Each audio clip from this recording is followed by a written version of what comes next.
A través del tiempo, Brian Weiss. 6. La curación del niño interior y el niño maltratado. En los últimos tiempos se ha dirigido mucha atención al tema de la curación del niño interior. John Bradshaw, entre otros, ha ayudado a popularizar la técnica para conseguir que un paciente retroceda en el tiempo, en estado de relajación e hipnosis ligera, para descubrir al niño herido, confundido y vulnerable que llevaba en sí al crecer. Este concepto evolucionó a partir de las técnicas psicoanalíticas. En las asociaciones libres hechas durante la terapia tradicional suele presentarse una intensa catarsis emocional de recuerdos infantiles traumáticos. Cuando los pacientes experimentan este proceso de recuerdo y liberación emocional, que los médicos llaman abreacción, pueden producirse cambios terapéuticos y mejorías clínicas. El análisis transaccional, AT, mejoró el concepto psicoanalítico de recobrar los recuerdos de la niñez reprimidos u olvidados. En Yo estoy bien, tú estás bien, el doctor Eric Berne, padre del AT, afirmaba que todo individuo fue alguna vez más joven de lo que es ahora y lleva en sí vestigios fijados de años anteriores que se activarán en determinadas circunstancias. Coloquialmente, cada uno lleva en sí a un niñito o una niñita. Cuando el dolor de la niñez no ha sido resuelto y emerge en el adulto, puede provocar toda una serie de síntomas, incluidas culpa, vergüenza, depresión, falta de autoestima y conductas autodestructivas. Cuando una persona exhibe una conducta infantil, tal como hacer mohines, coger un berrinche y reclamar una excesiva atención, es el niño interior el que se activa. Si estos mecanismos de activación no se traen a la conciencia, la conducta de mala adaptación que el paciente sufrió cuando era niño puede volverse contra sí mismo y /diagonal o contra otros. Los más vulnerables son los hijos del mismo paciente. Por ejemplo, con frecuencia sucede que el padre que maltrata sufrió a su vez malos tratos cuando era niño. Los terapeutas freudianos llaman a esto compulsión repetitiva. Bradshaw la denomina regresión espontánea en la edad. Según la teoría de AT, psicológicamente cada persona está integrada por 3 partes.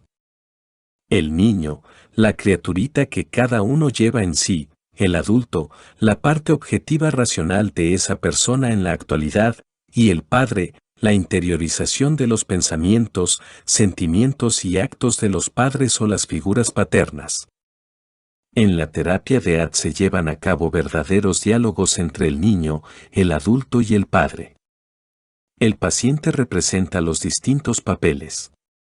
Una variación conocida como psicodrama agrega aún más papeles, para conectar, durante el proceso terapéutico, los temores y vulnerabilidades infantiles que arrastramos desde la infancia. Por ejemplo, un taller ego, una persona que observa las palabras, las conductas y el lenguaje corporal, puede hacer comentarios, en tanto otros representan los diversos papeles de niño, adulto y padre. Hay participantes múltiples que actúan simultáneamente y pueden cambiar de papeles, representar encuentros dramáticos y experimentar la intensa liberación emocional que se produce cuando se traen a la conciencia dolorosos recuerdos infantiles. Bradshaw combinó los conceptos de AT con la teoría del desarrollo de la personalidad, de Erik Erikson. De esta manera puede señalar los problemas y adaptar su terapia a determinadas etapas infantiles en especial. Lo que relaciona todas estas técnicas, así como otros métodos que emplean el diálogo con nuestro niño, es la memoria y la liberación emocional de recuerdos infantiles dolorosos. En las técnicas del niño interior, que con frecuencia son efectivas y suelen aplicarse a adultos que han crecido en familias disfuncionales, con maltratos y alcoholismo o drogadicción, se efectúa el contacto con los recuerdos de infancia mientras el paciente se encuentra en estado de relajación. A veces se utilizan frases o palabras clave para enfocar la atención en ciertos aspectos de la niñez, de donde surgen los recuerdos más dolorosos. A veces los traumas están en todas partes, en el cotidiano maltrato negativo de los padres u otras personas significativas que van minando la personalidad. Desaprender esa programación negativa es parte vital de la terapia. Por ejemplo, en estado de relajación se envía al adulto en busca del niño que ha llevado en su psiquis todos esos años. Se recuerda y visualiza la casa de la infancia, sus cuartos, la familia y, por fin, al niñito. El adulto, con una más amplia perspectiva y comprensión alcanzadas en la madurez, habla con el niño, razona con él, lo abraza, promete protegerlo y lo saca del ambiente traumático para traerlo al momento actual. En cierto sentido, el niño es rescatado. En teoría, a medida que amplía la perspectiva de lo que ocurrió con el niño cambian las reacciones frente a los traumas de la infancia. Eso se llama reescribir. Es como si se reescribiera el guión de la vida, alterando la obra. Es de esperar que el niño interior comprenda ahora que no fue responsable de la conducta disfuncional de los padres y pueda ahora perdonarlos o, por lo menos, comprender los motivos por los que ellos actuaban de manera tan irracional. El adulto se convierte en el padre amoroso de su propio niño interior. Claro que la realidad de los hechos pasados no ha cambiado en absoluto.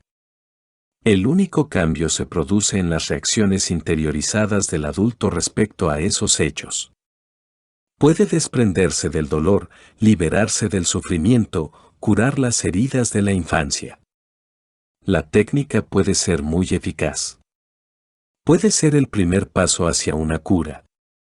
Pero a veces no bastan siquiera estas emotivas y conmovedoras reacciones de la infancia. A veces hay más de una niñez involucrada. A veces las raíces del dolor están aún más atrás. Linda es una atractiva abogada de 35 años, proveniente de una pequeña población de Pensilvania. Se divorció de su esposo porque la maltrataba psicológicamente. Linda vino a mi consultorio bien vestida, con un traje de color azul marino y una blusa de cuello abierto. No usaba más joyas que un anillo con un gran diamante. Se la veía serena y contenida, proyectaba sin esfuerzo la imagen de una profesional de éxito. Mientras se desarrollaba nuestra primera sesión y Linda relataba su historia, me sorprendió lo violenta que había sido su niñez, todo lo que escondía esa aparente frialdad exterior. Linda no recordaba nada de su vida antes de cumplir los 8 años. Ni siquiera retenía la imagen de sus padres cuando ella era niña. Pero sí recordaba que el padre solía pegarle con los puños, con cinturones, perchas para ropa y talas de madera. Siendo pequeña le echaba rapapolvos con frecuencia, tratándola de ramera, basura, perra. La madre le había dicho que las palizas comenzaron a edad muy temprana. A veces ella también participaba, golpeando a la hija y arañándola. Además, Linda había sufrido repetidos abusos sexuales por parte de un tío, con el conocimiento de sus padres. Sentí náuseas cuando comencé a comprender hasta qué punto había sido maltratada esa criatura. Incluso de niña, Linda era tan responsable que había asumido el papel de madre sustituta ante sus hermanos menores, tratando de protegerlos para que no se los tratara de igual modo. Como resultado había sufrido la peor parte de los maltratos paternos. Varias veces había llegado a llamar al Departamento de Bienestar Infantil a fin de que el Estado interviniera protegiendo a los niños menores sin resultado alguno. Los padres negaron todas las acusaciones. Cuando se retiró la asistente social que investigaba, el padre castigó a Linda hasta dejarla casi inconsciente. En los años de adolescencia Linda enfermó de asma. También sufría un miedo crónico y grave a sofocarse. No toleraba ponerse nada alrededor del cuello, ni joyas ni bufandas, ni siquiera jerseys. Deformaba los cuellos de la ropa a fuerza de estirarlos. Nunca podía abrocharse el primer botón de las blusas. Linda había tratado varias veces de escapar, pero no tenía a dónde ir. Por fin abandonó el hogar para estudiar en la universidad, se casó a edad temprana para no tener que volver jamás a su casa. Durante esa primera sesión comencé a tratar de desenredar la madeja de la torturada historia de Linda, pero ella no recordaba nada anterior al cuarto curso de la escuela. No era sorprendente. Una pérdida de memoria puede ser misericordiosa, sobre todo con un pasado tan violento y ofensivo. Pero Linda era infeliz, tenía miedo y una miríada de síntomas tales como pesadillas recurrentes, fobias y súbitos ataques de pánico, además de un abrumador miedo de asfixiarse y de que alguien o algo le tocara el cuello. Comprendí que debíamos investigar su pasado. Le di una cinta grabada para que se la llevara a casa. En una cara tiene una meditación relajante, en la otra, un ejercicio de regresión, con mi voz como guía en ambas. Le dije a Linda que podía escuchar a voluntad cualquiera de los lados o ambos y que me llamara si le causaba demasiada ansiedad o emociones negativas. Ya en su casa escuchó diariamente las dos caras de la grabación. La relajaban mucho. En realidad, cada vez que la escuchaba se quedaba dormida. Sin embargo, sus síntomas y miedos paralizantes persistían sin cambios. Linda acudió a la segunda sesión deseosa de probar la hipnosis. Llegó pronto a un nivel de trance moderadamente profundo. La conduje de regreso a su niñez, entonces pudo recordar más detalles del cuarto curso, así como su aula y su bondadosa maestra. Por fin podía ver la cara de su padre tal como era cuando ella tenía 8 años. Comenzó a sollozar. Trabajé con él, niño interior, indicándole a Linda que enviara a su yo adulto a abrazar, consolar y rescatar a la vulnerable criatura de 8 años. Ella tenía miedo, pero también sentía alivio y gratitud, se sintió reconfortada. Trató de comprender y perdonar a su padre. Luego empleé técnicas que había experimentado anteriormente para ayudarla a desprenderse de sus miedos, a ver las cosas con la perspectiva de un adulto. Utilicé los métodos de John Bradshaw y otros médicos que han trabajado con el vulnerable y asustado niño interior. Conversamos, razonamos, sentimos y proyectamos luz y amor, hubo revisiones, llantos, análisis y síntesis, reescribimos el guión de su vida. La purificación de su niñez duró 90 minutos. Cuando por fin emergió del estado hipnótico, Linda se sentía algo mejor. Volvió a cantar, algo que le gustaba y no podía hacer desde la infancia, época en que cantaba en el coro de la iglesia. Su memoria había mejorado un poco. Se sentía menos nerviosa y de mejor humor. Pero su vida aún estaba llena de miedos. Continuaba mostrando terror a la sofocación y todavía no toleraba sentir nada cerca del cuello. Su asma persistía. Teníamos que continuar trabajando. En la tercera sesión utilicé una rápida técnica de inducción que produce un profundo nivel de hipnosis en 30 segundos. Linda empezó inmediatamente a sollozar y comenzó a arquear el cuello.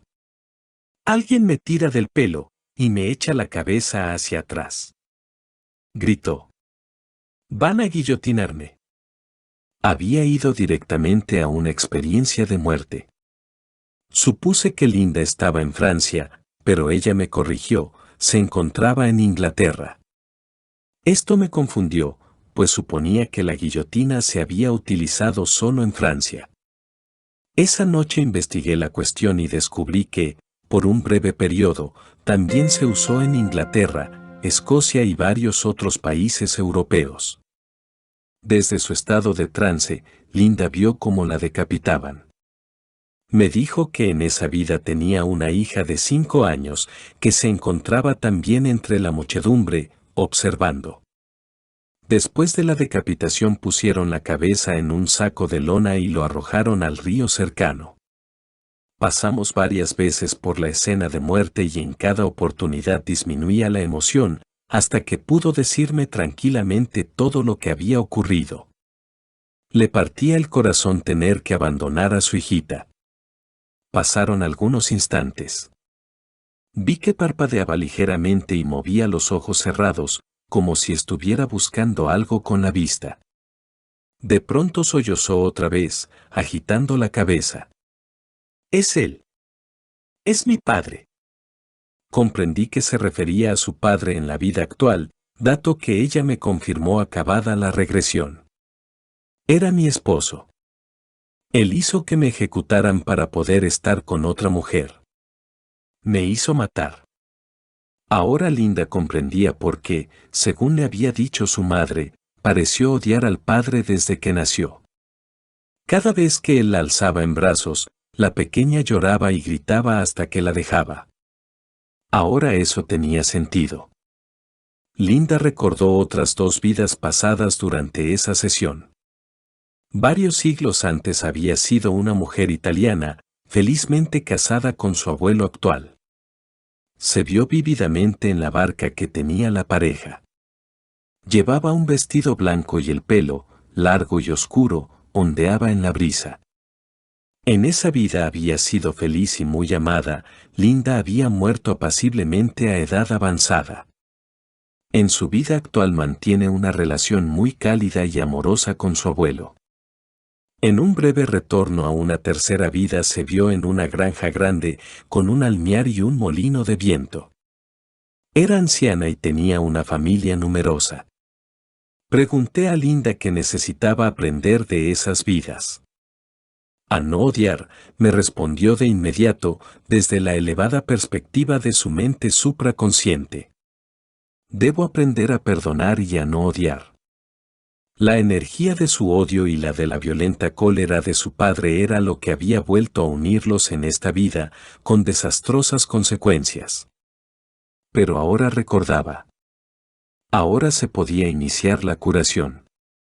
Linda podía comprender por qué había rechazado inmediatamente a su padre y por qué él, explotando una nueva fuente de culpa, vergüenza y violencia, se había dedicado repetidas veces a maltratarla. Ahora ella podía comenzar a perdonar. Al terminar la regresión pedí a Linda que se abrochara el primer botón de la blusa. Lo hizo sin vacilar y sin rastros de nerviosismo o miedo. Estaba curada. La curación había requerido 3 sesiones. Sus síntomas no se han repetido. Incluso el asma ha desaparecido casi por completo. La segunda sesión, en la que trabajamos rescatando al niño interior, fue importante y la ayudó. Pero la regresión a la vida donde fue guillotinada resultó ser el factor crucial para su curación. En casos como el de Linda, el trabajo con el niño interior y la consiguiente catarsis actúan como una vía hacia la curación, que se logra, mejor y más efectivamente, a través de la terapia de vidas pasadas. Los traumas experimentados en la niñez de la vida actual son, a veces, variaciones de traumas experimentados en otras vidas. Estas vidas anteriores pueden ser la verdadera fuente del dolor infantil. Experimentar de nuevo el origen del problema puede ayudar a curar al niño interior actual. Laura, una mujer de 25 años, encargada de una boutique, llegó a la consulta presentando algunos síntomas. Sufría depresión intermitente y mostraba desde hacía tiempo unos trastornos en el comer, por los cuales asistía regularmente a grupos de apoyo y terapia para bulímicos. Pero tal vez su síntoma más preocupante consistía en que no estaba segura de si en su infancia habían abusado sexualmente de ella o no. No tenía recuerdos claros, ni siquiera parciales, de semejante experiencia. Se trataba más bien de una sensación o de una impresión que tenía a veces respecto a una persona mayor que la tocaba. Cuando escuché la historia introductoria de Laura, me contó que estaba distanciada de sus padres y mantenía con ellos una fría relación. pasaban largos periodos en los que no les hablaba en absoluto. Cuando lo hacía, los tres se sentían muy nerviosos e incómodos, hasta tal punto que a ella le parecía como si estuviera ahogándose. También descubrimos un detalle de su pasado, tal vez más importante. Cuando Laura trataba de recordar algo de su infancia, su mente se quedaba en blanco. No tenía recuerdo alguno de su infancia. Decidimos comenzar por ese síntoma. Pero primero repasamos los recuerdos de vidas anteriores que Laura había tenido en uno de mis seminarios, algunos meses antes, y que la decidieron a investigar más sobre sus problemas en una terapia individual. Durante la regresión grupal, Laura se había visto en un niño francés de 13 años, que llevaba arco y flechas. Una flecha ajena se le clavó en el pecho y murió. Laura reconoció en su abuela de entonces a su madre actual. En otra vida había sido un ladronzuelo callejero de Londres y en una tercera se vio como una muchacha quinceañera en la España del siglo XVI. Al entrar en la vida española la estaban atando sobre una pira para quemarla por considerarla una bruja, ya que había curado a un niño de su aldea. Laura reconoció al juez que la había condenado a muerte, era su padre actual. Esos recuerdos no la lastimaron. La idea de que podría ser eterna la hacía sentir muy libre y feliz. También sentía que había esperanza para sus problemas, y su depresión se alivió un poco. Cuando Laura volvió a mi consultorio fue de nuevo incapaz de obtener recuerdos de la niñez, pero aún deseaba descubrir la raíz de su problema. Como en el seminario había tenido tanto éxito con la regresión a vidas pasadas, decidimos que era el camino más fácil para su terapia y que debíamos abordar otra vez sus problemas con la regresión. Nuevamente, Laura recordó haber muerto a edad temprana. En esa ocasión era un muchachito de 14 años, en la Francia del siglo XV, miembro de una familia acomodada. Sus padres tenían un huerto de manzanas. Desgraciadamente, una epidemia fatal se propagó en la comunidad, el vehículo de transmisión fueron las manzanas de su familia. Sin embargo, sus padres no tenían la menor idea del peligro que representaba su fruta y no se los podía culpar. Laura murió en esa epidemia, pero no antes de reconocer que sus padres de esa vida eran sus padres en la actualidad. Mientras repasábamos esa vida, después de la hipnosis, surgieron cuestiones de cólera, amor y perdón. Laura tenía que perdonar a sus padres de esa vida porque no la habían envenenado deliberadamente. Necesitaba desprenderse de ese motivo de enojo.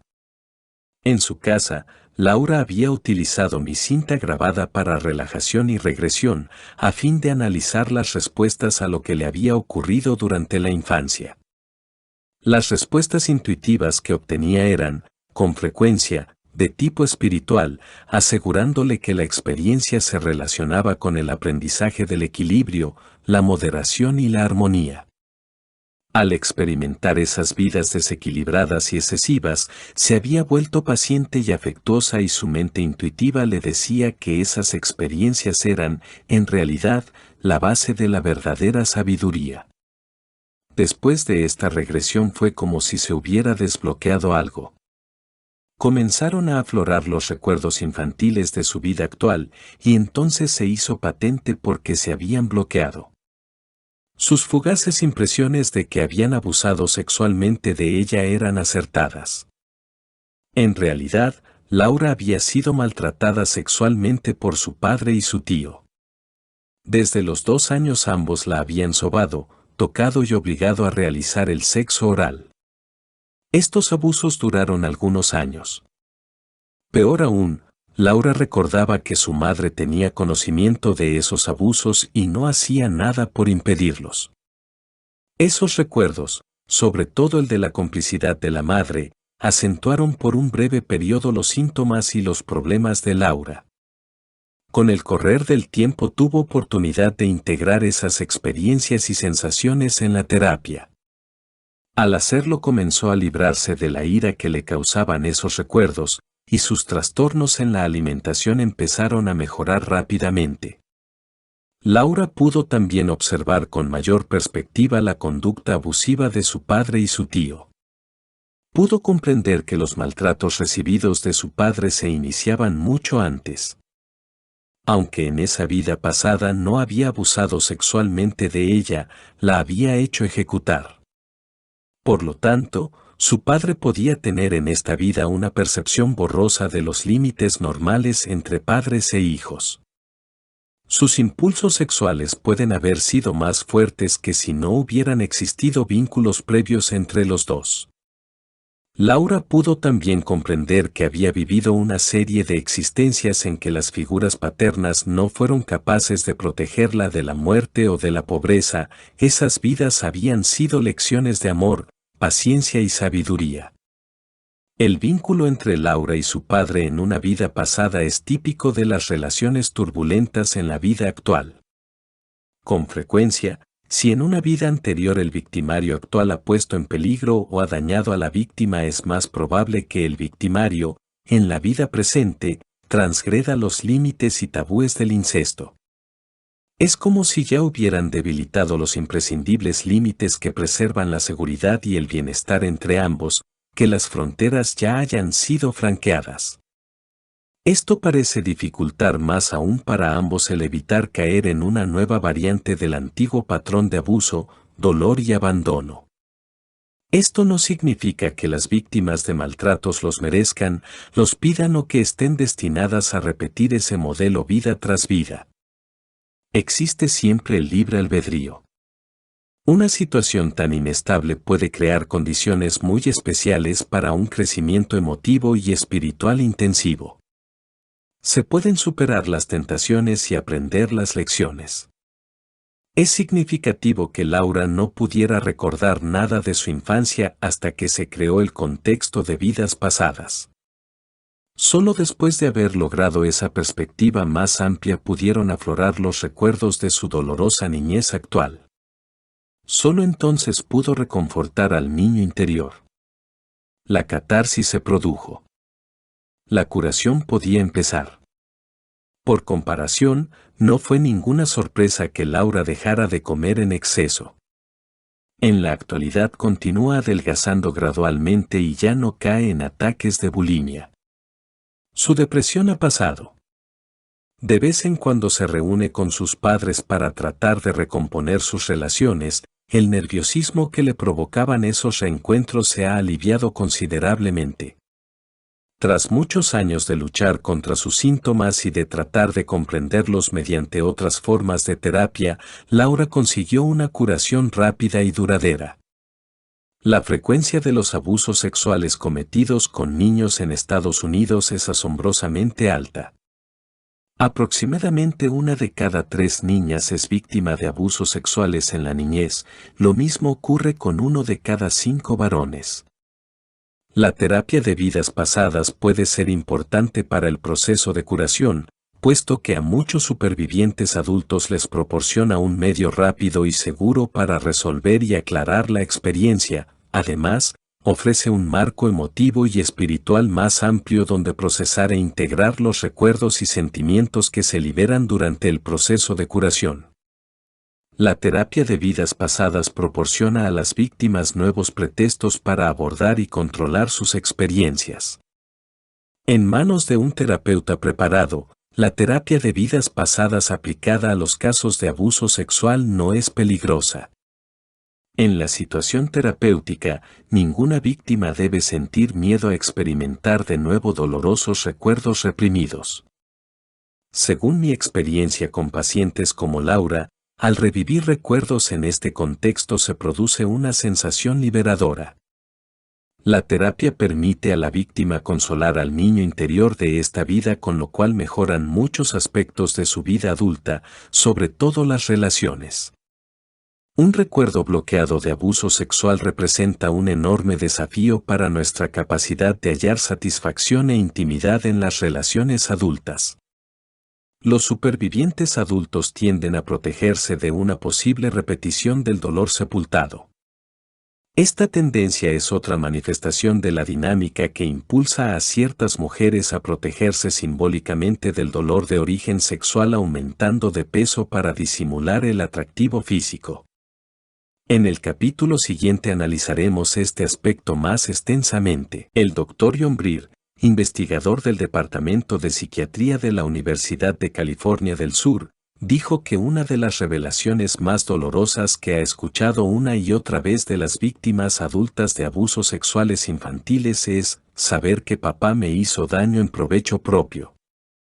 Papá estaba dispuesto a sacrificar mis necesidades para satisfacer las suyas.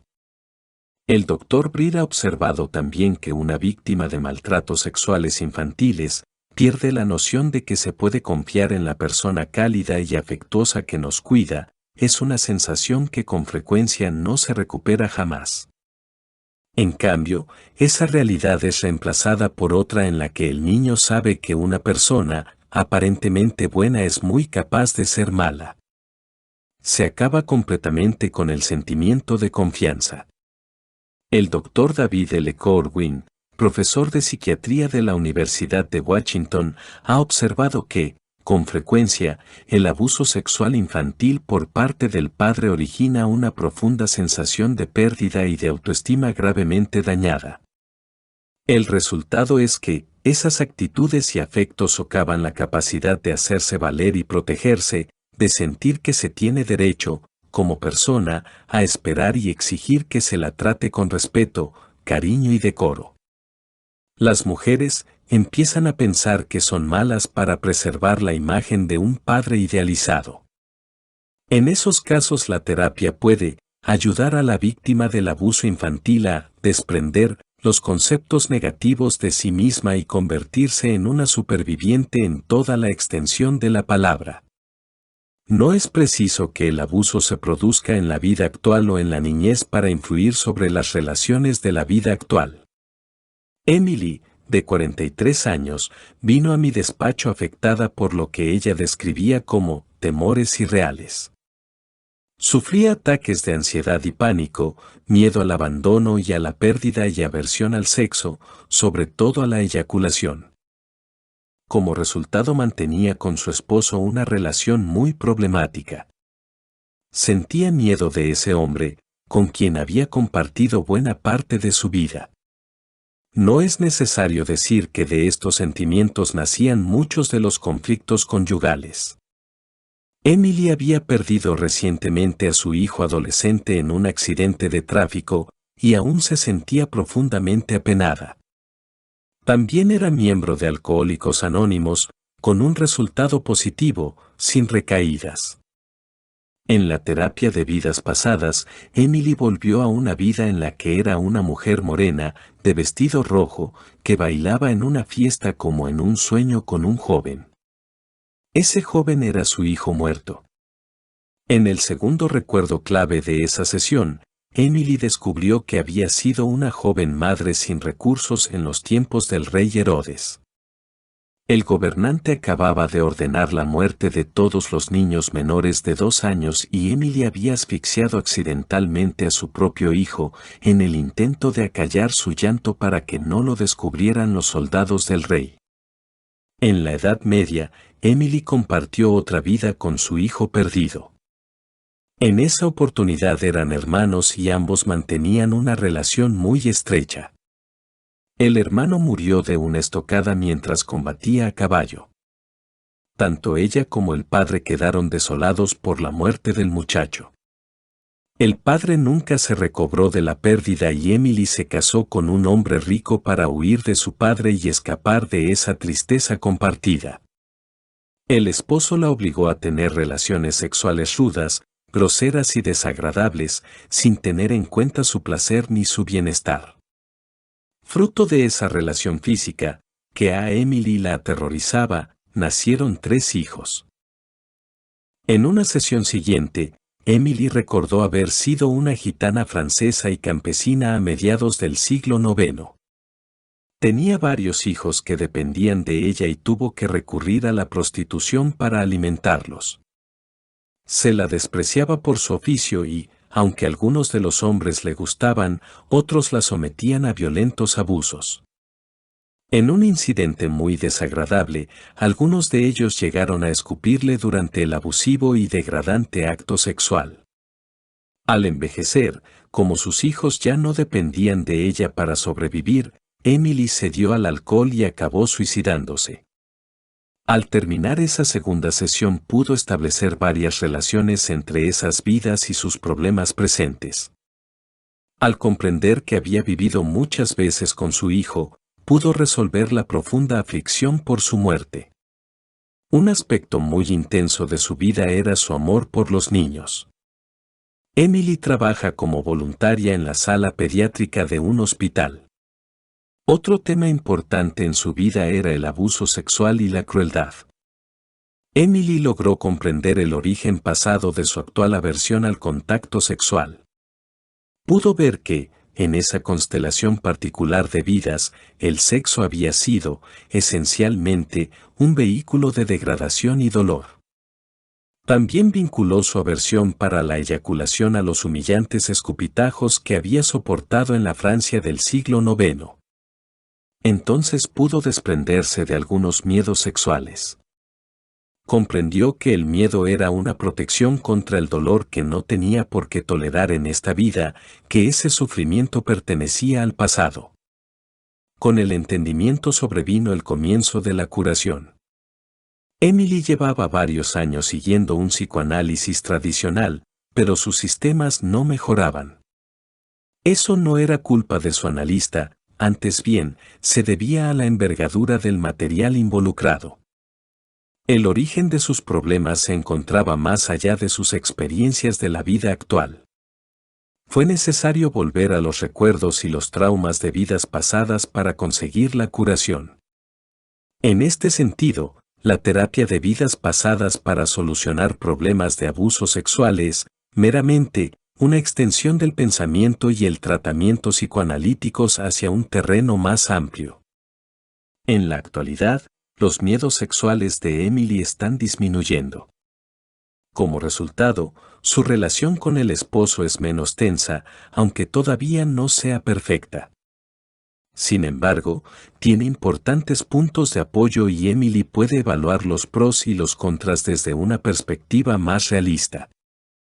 Tampoco tiene miedo de entablar una relación futura con otro hombre si en algún momento se decidiera por eso. Las sombras del pasado se han disipado. El miedo a los hombres y al contacto sexual se va difuminando. Cualquier decisión que Emily tome respecto a sus relaciones conyugales será clara y realista, como resultado de sus recuerdos de vidas pasadas, no como proyección de sus propios miedos sobre el matrimonio. Una vez se consigue acceder a los recuerdos se inicia el proceso de curación. En el excelente libro El coraje de curar, de Ellen Bass y Linda Davis, se han documentado algunos patrones típicos de la curación de abusos sexuales. El primer paso de ese proceso es la decisión de curarse, de buscar ayuda. Cuando los recuerdos de haber sufrido maltratos comienzan a salir a la superficie, con frecuencia son solo recuerdos parciales o brumosos, como en el caso de Laura. Muchas veces, como en el de Emily, existe una sintomática incapacidad de entablar relaciones íntimas. Pero en todos los casos sienten un gran malestar. Tal como hemos visto, durante la terapia de regresión es más fácil acceder al recuerdo de los maltratos. Las víctimas pueden empezar a cobrar conciencia de que los aspectos que las atemorizan de sus sueños y fantasías, así como los fragmentos de esos recuerdos huidizos, están vinculados a un trauma de la infancia. Una etapa posterior en el proceso de curación es la capacidad de aceptar que los recuerdos de esos abusos sexuales son algo real. Hacerlo es parte vital del proceso de curación. La regresión hipnótica a esa infancia y a otras vidas es una técnica perfectamente adecuada para aceptar esos recuerdos. Los pacientes ven y sienten sus experiencias con nitidez, pero se sienten a salvo y pueden después analizar conjuntamente sus recuerdos en la protegida situación terapéutica. El paciente sabe que son recuerdos, no fantasías, debido a la intensidad de estos y de las vívidas emociones que se experimentan durante la regresión. La experiencia de esta intensidad contrarresta el mecanismo defensivo mental de la negación.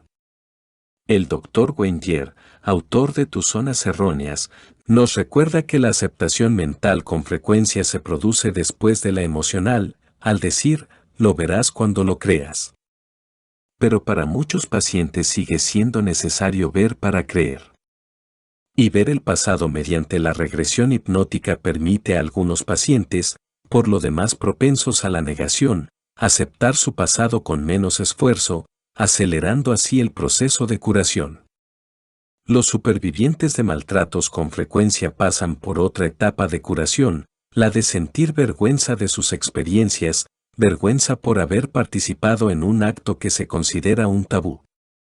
Pero los pacientes que consiguen acceder a esos recuerdos mediante la regresión hipnótica pueden aceptar con más facilidad el hecho de que, al ser pequeños, no pueden haber sido responsables de la conducta de los adultos. Los recuerdos de vidas pasadas también ayudan a disipar la vergüenza, pues permiten comprender por qué se transgredieron, en esas relaciones formativas, límites que habrían debido ser infranqueables. Esto nos lleva al álgido tema de la cólera. Es típico que se inste a los supervivientes a sentir ira contra sus victimarios, a pensar que ese sentimiento los cura. Aunque el enojo es, sin duda, una etapa por la que se debe pasar, he descubierto que, cuando se emplea la terapia de vidas pasadas, con frecuencia esa cólera se transforma rápidamente en comprensión. En mi práctica, esa etapa suele ser relativamente corta. No sé con certeza por qué ocurre así, indudablemente se requieren más investigaciones. Puede ser que la perspectiva más amplia proporcionada por la experiencia de vidas anteriores permita a la víctima un desapasionamiento más rápido. O tal vez el componente espiritual de la terapia puede, en algunos casos, proporcionar un crecimiento y un proceso de curación más veloces. Desde que la doctora Elizabeth Kubler-Ross definió las etapas del dolor, es frecuente asumir que uno debe pasar total y metódicamente por todas las etapas de todos los procesos a fin de que se produzca la curación completa. Pero no todos los individuos que están en proceso de curación necesitan pasar por todas las etapas según una secuencia temporal rígida. Por ejemplo, no es esencial expresar el enojo durante un periodo prolongado, aunque al terapeuta le parezca necesario. Después de experimentar de nuevo el análisis visual y empático en la terapia de vidas anteriores, a veces la comprensión aparece con celeridad. Este tipo de terapia parece tener una facilidad especial para abreviar la fase de la cólera. Alienta al paciente a trabajar a su propio ritmo, sea cual fuere. ¿Por qué experimentar cólera durante meses, si uno puede librarse de ella en una hora, un día o una semana? Tal como lo demuestran los casos de Laura y Linda, mediante la comprensión que proporciona la terapia de vidas anteriores, el enojo disminuye y el trauma se puede resolver con más rapidez. No se trata de una promesa de curación rápida, ni de reprender a los pacientes y terapeutas que proceden a un paso más lento y más apropiado para sus casos. Simplemente se trata de indicar alternativas para los supervivientes. Una vez que se entiende el origen de esa cólera, uno puede decidir librarse de ella cuando quiera. Puede conservarla, si se siente más a gusto así, pero también dejarla a un lado en cualquier momento. Es uno mismo quien decide. Todos tenemos nuestro propio y perfecto ritmo de curación y desarrollo. El paciente que desentierra recuerdos de abusos en esta vida y tal vez en otras mediante la regresión hipnótica, no olvida el recuerdo de la cólera que sintió, pero puede perdonarse a sí mismo y a los demás con más rapidez. Con frecuencia, una gran capacidad de perdón parece ser la lección espiritual que se aprende a partir de la experiencia de sufrir maltratos. Lorraine sabía que el perdón era parte de la lección que debía aprender incluso antes de someterse a la terapia. Sentada en mi consultorio, esa profesora y administradora universitaria de 37 años relató que, en su infancia, sus padres habían sido muy poco afectuosos con ella. La madre sufría de una severa artritis reumática, enfermedad que exigía toda la atención de la pareja. Lorraine sentía que ambos se habían mostrado fríos y muy distantes con ella. Para empeorar las cosas, el padre murió de un ataque cardíaco cuando ella tenía 6 años. Lorraine pensaba que la muerte de su padre y la relación de sus padres con ella le hacía muy difícil intimar con otras personas, así como mostrarse dispuesta a perdonar y perdonarse. Temía intimar con los demás por la posibilidad de perderlos o de encolerizarse con ellos. A este temor se sumaba su miedo a ser estéril. En la terapia de vidas pasadas, recordó una existencia en la antigua Grecia. En esa vida había tenido el mismo padre que en la actual y él había abusado sexualmente de ella en la temprana infancia. Más adelante lo descubrieron y lo arrestaron. Lorraine creía que probablemente las autoridades lo habían ejecutado por su acción. Significativamente, en la vida actual también había perdido a su padre en el 6º año de vida. Mezclada con su enojo, Lorraine también experimentaba un gran sentimiento de culpa por haber sido la causa del castigo de su padre en esa antigua vida en Grecia. Cayó en la cuenta de que, en su vida actual no solo sentía ira hacia su padre, sino que también se sentía culpable por ese enojo. Comprendió también que el patrón de abuso era antiguo, en realidad, y que debía perdonarse y perdonarlo a él a fin de que disminuyera su cólera. También era evidente que su incapacidad de perdonar en otras relaciones estaba relacionada también con los abusos sexuales de su padre en la vida anterior. Lorraine reconoció también que debía perdonar 2 veces a su padre por abandonarla a edad tan temprana. Ahora está trabajando en eso y se siente mucho mejor respecto a su relación con él en esta vida. Sus sensaciones de abandono y enojo van cediendo. Ha llegado a comprender que sufrir un ataque cardíaco fatal no es lo mismo que ser apresado por cometer abusos. Puede ver el patrón de vida de su padre con más claridad, apreciar que mucho de lo que le ocurrió a él en esta vida se expresó como una especie de contrapunto kármico de la vida en la cual abusó de ella. Cree que, en verdad, fue obligado a abandonarla otra vez a los 6 años como castigo por los abusos cometidos en aquella otra vida, aunque en realidad no quería dejarla. También ha visto que el carácter de su padre en esta vida representó un gran adelanto con respecto al de la vida en Grecia. Eso también fue curativo. Lorraine ha llegado a ver con mucha simpatía y compasión la difícil vía de crecimiento de su padre. Lorraine no tardó en adquirir la capacidad de comprender y perdonar, en gran parte gracias a haber podido ver el flujo de vidas de su padre. Simplemente percibir un propósito o una lógica general en los hechos dolorosos puede bastar para la curación, librarse de la cólera y reemplazarla por perdón. Este proceso no es necesariamente lógico, pero lo he presenciado muchas veces. Ahora Lorraine teme mucho menos que antes los contactos íntimos, porque comprende que el abandono y los abusos a que la sometió su padre se produjeron en una situación muy específica, no debido a un defecto o una incapacidad de ella. Por lo tanto, no tiene motivos para creer que otros puedan también abandonarla. Como tantos otros pacientes, Mercedes, una soltera de 40 años, vino a mi consultorio quejándose de nerviosismo, ansiedad, pesadillas y dolores de cabeza. Era una comerciante de éxito educada en escuelas religiosas. En muchos sentidos, era muy consciente espiritualmente y meditaba desde hacía varios años. Uno de los síntomas extraños que me describió se presentaba al meditar. Durante la meditación solía volver involuntariamente la cara hacia un lado, como si se protegiera de algo.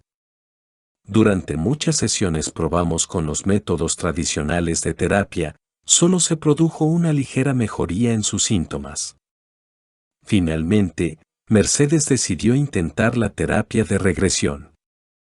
Al principio la dirigimos hacia su niñez, esto la hizo sufrir, porque comenzó a recordar que su padre había abusado de ella, un hombre hosco y alcohólico, fallecido 10 años antes. En esa sesión se descubrió apartando la cara y tapándose la boca como rechazo del sexo oral que él le había impuesto. Allí estaba la causa del movimiento de cabeza que se producía durante sus meditaciones. Mercedes recordó también su vergüenza y su confusión cuando el padre acabó de violarla y volvió junto a la madre. Ella se sintió algo alterada y deprimida. Lamentablemente, ese maltrato representaba la única atención, el único gesto afectuoso que esa niña recibió nunca. Cuando recordaba las emociones infantiles relacionadas con el abuso sexual, el miedo no era lo más importante.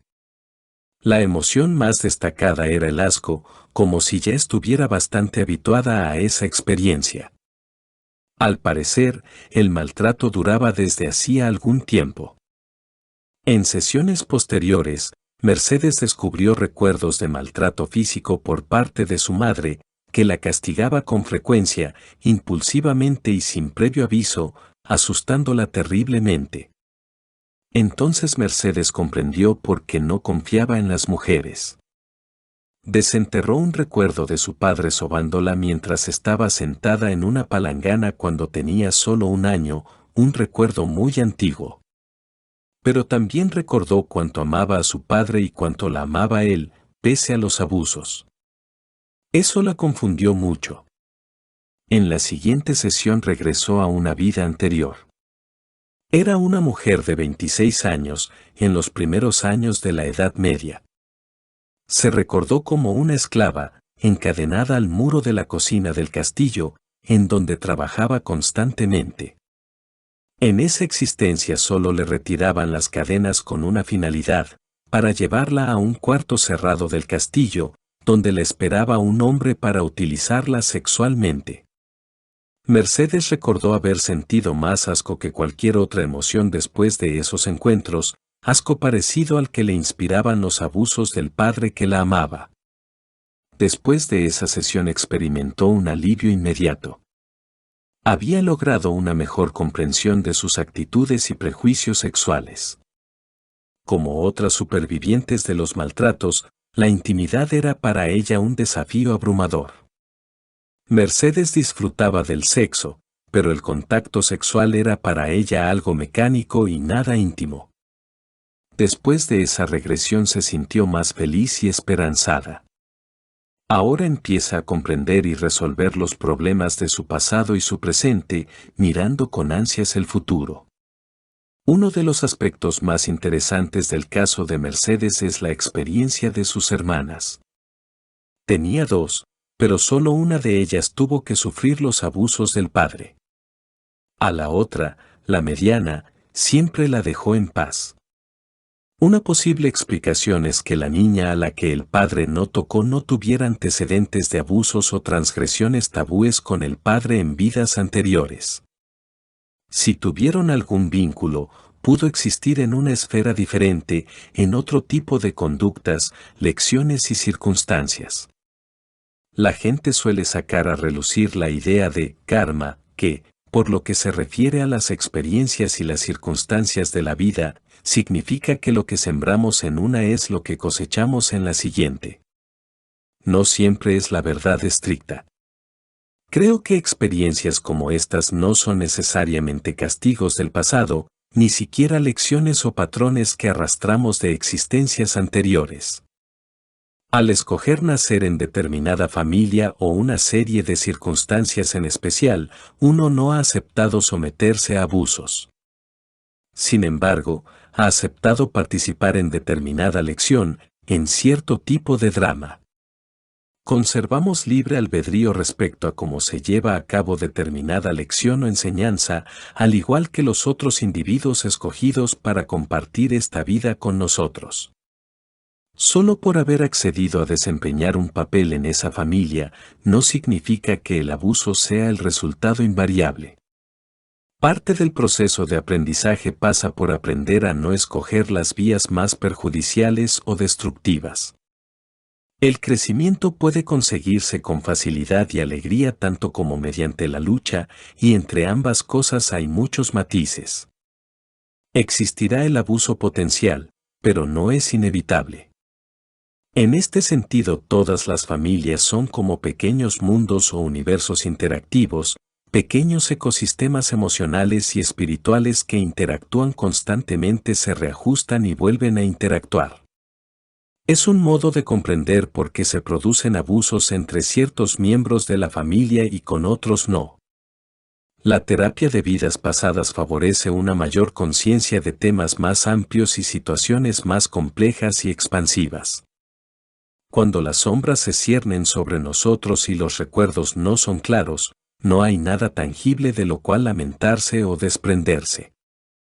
Pero cuando se recuperan los recuerdos apropiados, la víctima de maltratos tiene un lugar desde donde alejarse para ir hacia el crecimiento futuro. Cuando comprendemos los motivos, los patrones y las causas, experimentamos lo que muchos llaman gracia. La gracia de la comprensión nos permite trascender la idea tradicional del karma, para no tener que repetir los mismos dramas antiguos. Nos perdonamos la necesidad de repetirlos, de experimentar dolor. Entramos en un flujo más elevado, donde la clave de nuestra vida puede ser la alegría y la armonía. Por último, las víctimas de malos tratos necesitan recordar que, incluso en estas difíciles circunstancias, el alma nunca sufre daños. El espíritu es indestructible e inmortal. La próxima parte. A través del tiempo, Brian Weiss. 7. Curación de la necesidad de proteger, descubriendo las causas de la obesidad y el abuso de sustancias. Audio Gala YT. Suscríbete al canal, dale like y comenta. Muchas gracias.